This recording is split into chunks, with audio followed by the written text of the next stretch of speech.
What is up, everybody? NoLucksGiven here, and today we are going to be answering the question, what should I evolve with my Sinnoh stone? The first wave of cross-gen, Gen 4 evolutions is here. Any Pokemon that evolves with an evolution item in the main series now can be evolved in Pokemon Go with a new rare item called the Sinnoh Stone. Currently, players can only get one Sinnoh Stone per week, so you're gonna want to use that wisely, and that's why we threw together this guide for you. This video can also be found as an article on GamePress.gg, and you can find a link to that in the description below. Feel free to follow along. We're going to be discussing the same things. The article might have some new updates to it, so it's definitely worth checking out. In this article and video, we're going to go over a few things. We're going to discuss the best uses for a Sinnoh Stone, the current and future competition that some of these Pokemon might have, and then also the ability for some of these Pokemon to improve in the future. Now, when I say improve, we're mostly probably talking about community days or raid days with exclusive movesets, but it is worth noting that we've never had a community day or even a raid boss where the Pokemon requires an evolutionary item. So obviously that would have its own weird implications, but we will still talk about some of those Pokemon here. The other thing to keep in mind, and this is always pretty important when recommending to power Pokemon up,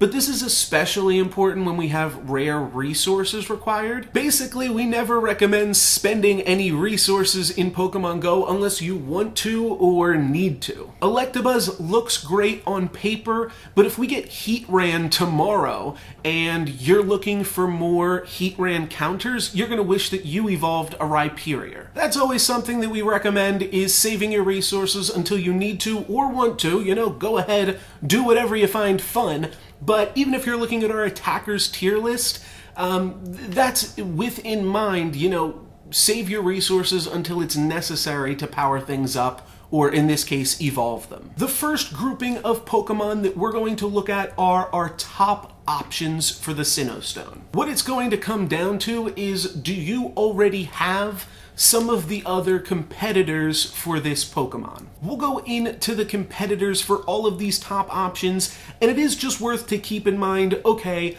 I already have a lot of good grass-type Pokemon and some of the other things that Roserade can give coverage for, so maybe I don't need a Roserade just yet. Especially if you're not going to power it up, you're not going to put it in your battle party, that's when you really want to start to consider if it's worth your Sinnoh Stone. The first Pokemon on the list is there because it probably has the least competition of the Pokemon that evolve with a Sinnoh Stone. We are talking about the incredible Electabuzz evolution, Electivire. With the exception of Deoxys, Electivire has the highest DPS for electric-type attackers. It does have less bulk than Raikou, so less TDO, but if you're looking for just pure DPS, Electivire is going to win most of the time. The main competition for Electivire are two legendary electric options. Again, I wouldn't really count Deoxys in this because it is so frail,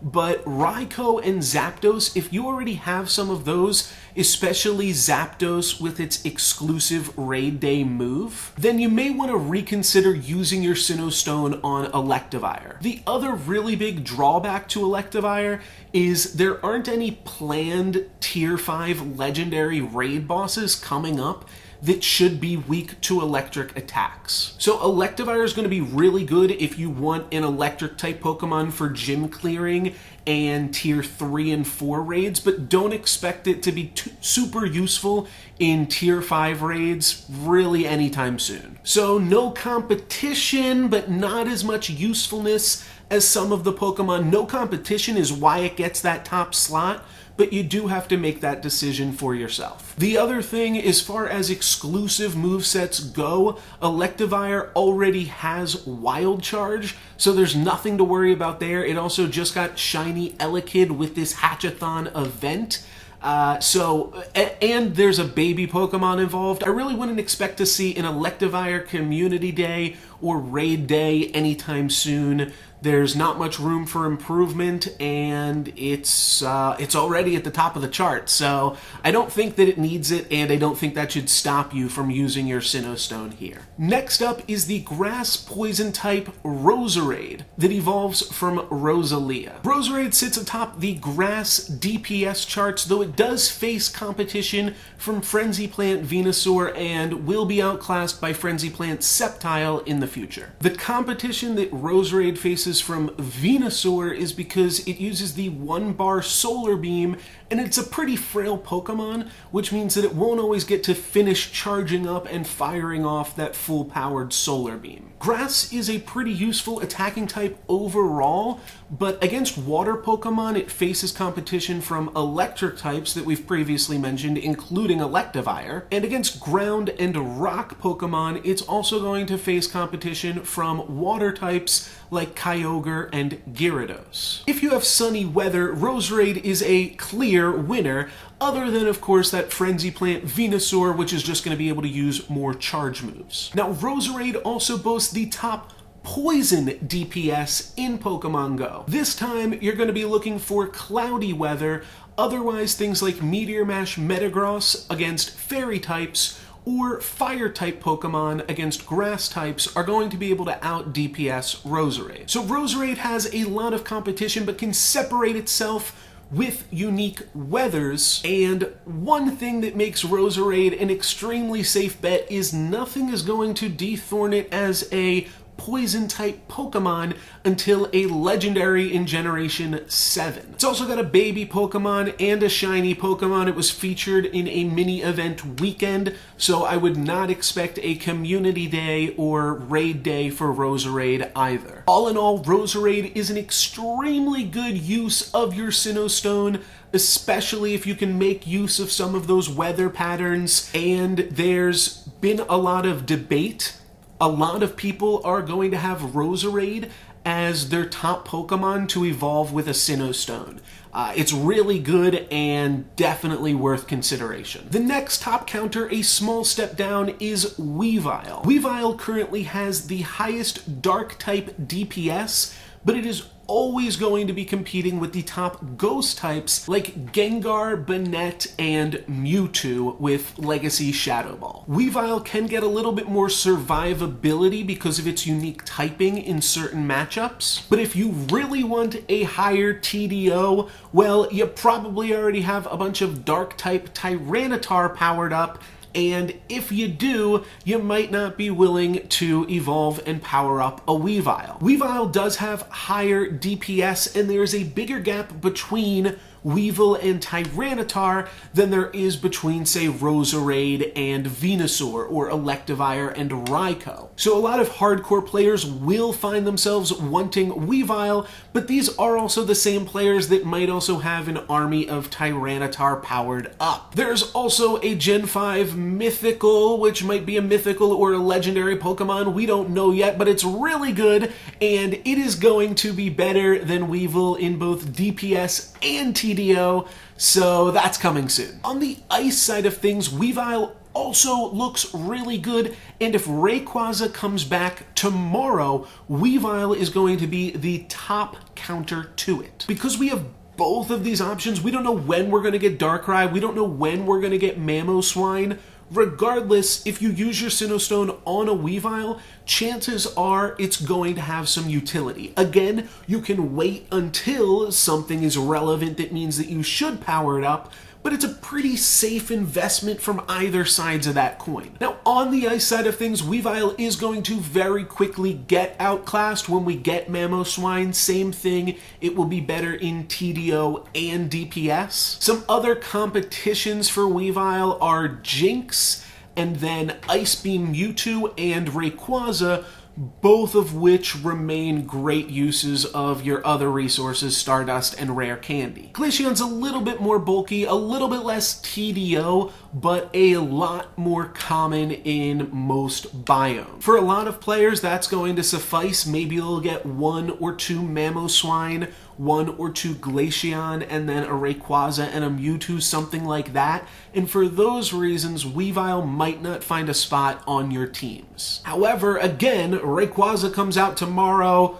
You're going to want the highest DPS counter, and that currently is Weavile. The last in our top options is a Pokemon that a lot of people have been excited about for a while, and that's Rhyperior. Again, we're going to have to talk about Tyranitar because that guy is really good. This time we're going to be talking about the exclusive Community Day Smackdown Tyranitar. Tyranitar has higher DPS with the exclusive moveset, and unfortunately because of the recent Gen 4 stat changes, Tyranitar also has higher TDO than Rhyperior. A lot of people can't get Smackdown Tyranitars. In my opinion, it's probably rarer than something like Raikou or the exclusive Zapdos even. The other thing cool with Rhyperior, like the last two Pokemon that we've been talking about, is it does have that dual typing and it is able to make use of both of those types. Unlike Tyranitar, which if you power up the rock version, you better not TM that to the bite version, Rhyperior, you can kind of switch as you need it between a ground type attacker and a rock type attacker. As a ground type attacker, obviously its biggest competition comes from Groudon, which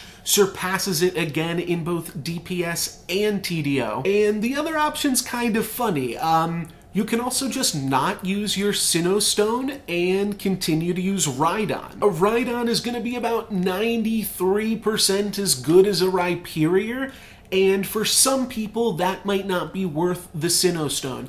That 7% is a big gap that the Sinnoh Stone will let you fill, but for now, especially if you don't need it based on the current bosses, Rhydon is probably just fine. Going forward, Rampardos is going to be insane as a rock-type Pokemon, with Rhyperior's main draw probably being that it is a common spawn in some biomes and a nesting Pokemon. We also have a bunch of good ground types coming out, namely Garchomp and Mamoswine again are looking to outclass Rhydon with ground moves. Rhydon is also the first target that I think a lot of people have their eyes on as a Community Day exclusive move recipient. It's a super cool Pokemon. It's a 3-stage evolution now. It's not a baby Pokemon. It doesn't have a shiny yet, and there's 2 really good potential options for exclusive movesets. Rock Wrecker is a rock-type tutorable move,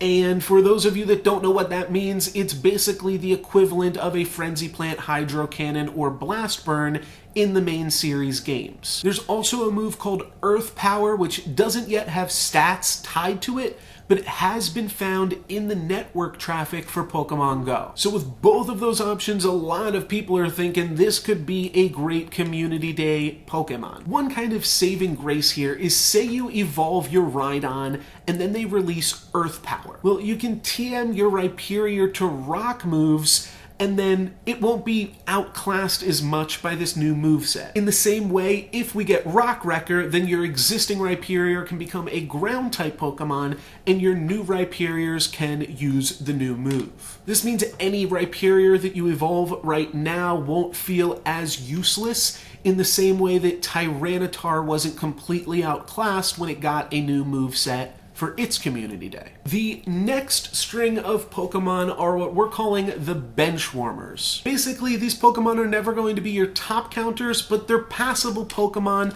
A lot of the use for these guys might come in something like Pokédraft, where being able to use the 10th or 15th or 20th best Pokemon might seem a little bit more relevant. One Benchwarmer is Honchkrow, and the same things that can be said for Weavile can pretty much be said for Honchkrow, just a little bit worse. The main draw for Honchkrow is that it is much more common, so you probably have those candies lying around. You might have the shiny form already, and that can make it a sweet choice for your first Sinnoh Stone. It doesn't really help too much when the real bottleneck is, of course, those stones, but now I'm trying to think if we could have done a 2 birds with 1 stone joke somewhere in here, but slightly worse Weavile, slightly more common. It's still actually very good, but the fact that it is strictly worse to another Pokemon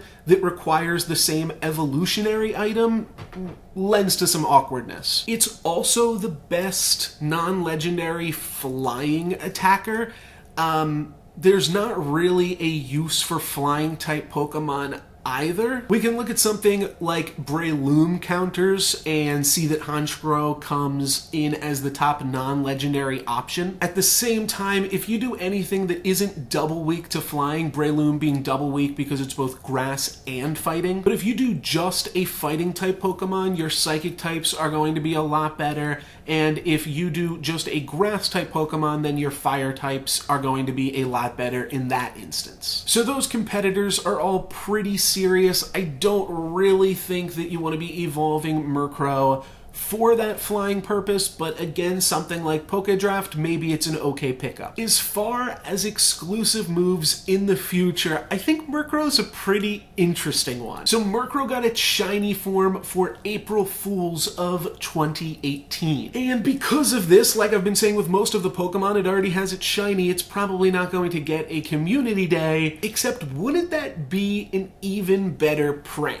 Murkrow was released shiny as kind of a troll. Here's a useless Pokemon that's hard to catch that you all hate because it's super annoying. Here's a bunch of them in your nearby spawns and a shiny form. Honestly, I can't think of a better troll than just re-releasing the same shiny Pokemon and giving it really good moves. If Murkrow got foul play, then it could compete with the mythical Darkrai that we've mentioned before. All jokes aside, Honchkrow will probably stay right where it is, and that is on a tier list behind a Pokemon that outclasses it and requires the same evolutionary item. The final evolved form of Togepi in Togekiss is also available with the Sinnoh Stone. Togekiss has an interesting claim to fame in that it is really bulky and double resists fighting attacks, but this comes at a weird time where gym defense is kind of getting reworked. Those same traditional normal type defensive walls aren't really as good anymore,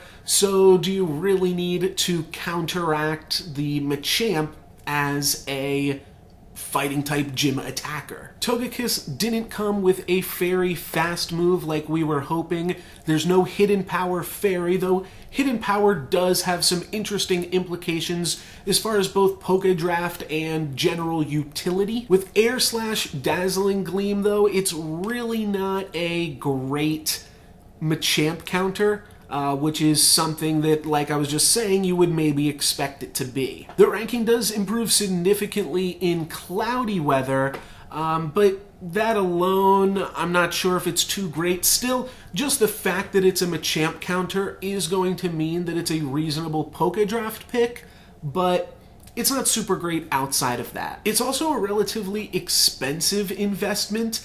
Togepi candy is pretty uncommon, and then because you might be chasing down different hidden powers, you might have to evolve multiple Togekiss. So it's not really a budget option, and it's not really a top tier option either. There's also a bonus Honchkrow down at the bottom of this Machamp counters list, and you can see just how bad that is. It's the 20th best counter, which is fine, but it's, it's pretty low. The hope is always that Togekiss is going to gain a fairy fast move in the future, and it is the only fairy-type Pokemon with access to a move called Fairy Wind, which is currently not implemented in Pokemon Go. There's a lot of future Pokemons that are even double weak to Fairy, so Togekiss getting this move would automatically make it the top counter against these Pokemon. As far as Togekiss getting an exclusive move, that's really tricky. It is a rare Pokemon, which I think is a good indication that it could be a Community Day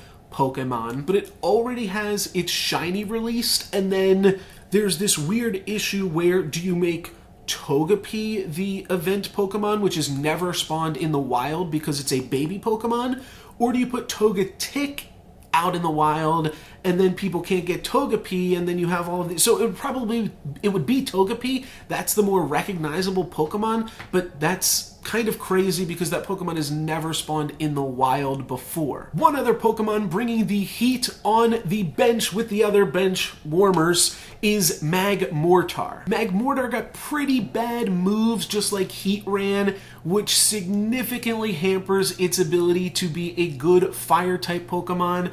Almost everything better than it has either the Community Day exclusive Blast Burn or Overheat. Magmortar is the first good fire-type Pokemon with a 3-bar move, so that's neat, but it's not that great, and it's also not that bulky, so it's not the best Pokemon for gym clearing still. Really, it just has way too much competition. It's worse in DPS and TDO than Flareon, and like I talked about before, you're competing with an Evolution, but this time the Evolution is just leagues better than you are. That's not going to be a great use of your Sinnoh Stone. Magmortar's probably not going to see a Community Day. Again, it has a shiny form, it has a baby, but if it just got Overheat, it would actually be really good. It would be about on par with Blast Burn Charizard. So there's lots of room for Magmortar to improve. There's no reason to evolve one because it's not any good. So you could hold out for a little bit on this Pokemon and see if anything gets better for it in the future. The last Benchwarmer is Mismagius. And Mismagius is the next in line if you look at the Dark and Ghost attackers. Just one more down is Mismagius, and it has a bit more bulk than some of the other options, but it does sit behind Tyranitar, and it offers less DPS and TDO than that monster. It's going to be pretty hard to compete when you are worse than something that a lot of players have already powered up. It's also worse than 2 other options on this list. However, if you have already purchased the matching Mismagius hat in the in-game shop, Mismagius becomes a top-tier buddy Pokemon. You throw that hat on, you make it your buddy.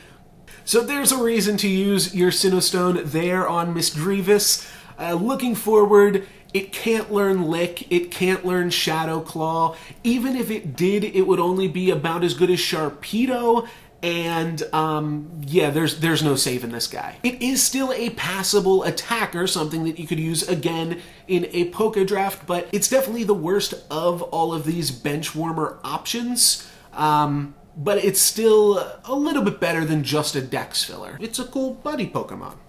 Okay. On to the Dex fillers. First off, we have Porygon Z, and Porygon Z has incredible stats, one of the highest attack stats in the game, but it also has this issue where if it's going to deal super effective damage, then it's not getting that same type attack bonus, which puts it behind a lot of the other top counters. They kind of try to make Porygon a water counter. It's got grass and electric type moves. Even still, even with its really high attack, it's just not good enough because every other grass or electric type Pokemon is getting a 20% multiplier on their damage. Now, here's what Porygon has going for it in the future.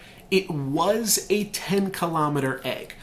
It's a pretty rare Pokemon. Doesn't have a shiny variant yet, and it has a signature move called Tri-Attack. Now, this move would have to be pretty good to make Porygon relevant. Even still, it would probably only be relevant in partly cloudy weather and then as a generalist. And if it gets something else, then that super effectiveness that it could get from an actual move with a type might be better than just getting the same type attack bonus. So things don't look great for Porygon, but I do think that it might be one of the best candidates on this list to really get a worthwhile Community Day featuring. These next Pokemon are not going to be so lucky. Next up we have Glysaur, and this guy's got 185 attack. It doesn't even break the top 40 Breloom counters, which is a very specific and niche thing for flying type Pokemon. This guy's bad. Another reason to not evolve, we've been saying the opposite previously, but this guy doesn't have his shiny yet, which means if he gets his shiny in his future, you might have to waste another Sinnoh Stone, and there's just no chance at this Pokemon improving enough to make it worthwhile at all. If you do use your Sinnoh Stone here, you will at least be the first person in your community to have a Glycer in their Pokedex, so that's kind of cool. Lastly, leastly, we have the 180 attack Dusknoir, and that is worse than Ghastly. This guy doesn't have anything going for it. Gengar, Banette, Mismagius, and even Drifblim all outperform it. Three other Sinnoh Stone Pokemon outperform it as both attackers and defenders. This guy's got a really high defense, but he just doesn't have the attack to be dishing out any damage. Hopefully you evolved some Dusclops and used some of that Duskull candy towards rare candy with the Halloween event, because this guy, yeah, he's not getting any better. This would need a complete change of the game. I'm talking abilities. We might need Wonder Secret Stone abilities and then an update that gives Dusknoir a Mega Stone. I don't know. This guy needs a lot of work and is probably not going to be useful even with potential things like PvP planned before the end of this calendar year. The one saving grace is that Duskull does have a shiny, so we don't have to worry about this being a potential Community Day Pokemon that is just a waste of everybody's time. I want to leave you guys with one final warning. The shiny variant for both Duskull and Dusclops is super sweet. The shiny form of Dusknoir is horrible. Don't use your Sinnoh Stone here. Avoid at all costs. We've given you a lot of other better options. The Benchwarmers are better options. Take a look at some of those and then take a look at some of the top options. Let us know what you guys think. That's going to be it. Thank you guys very much for watching. I'm NoLucksGiven here with GamePress.gg. Peace.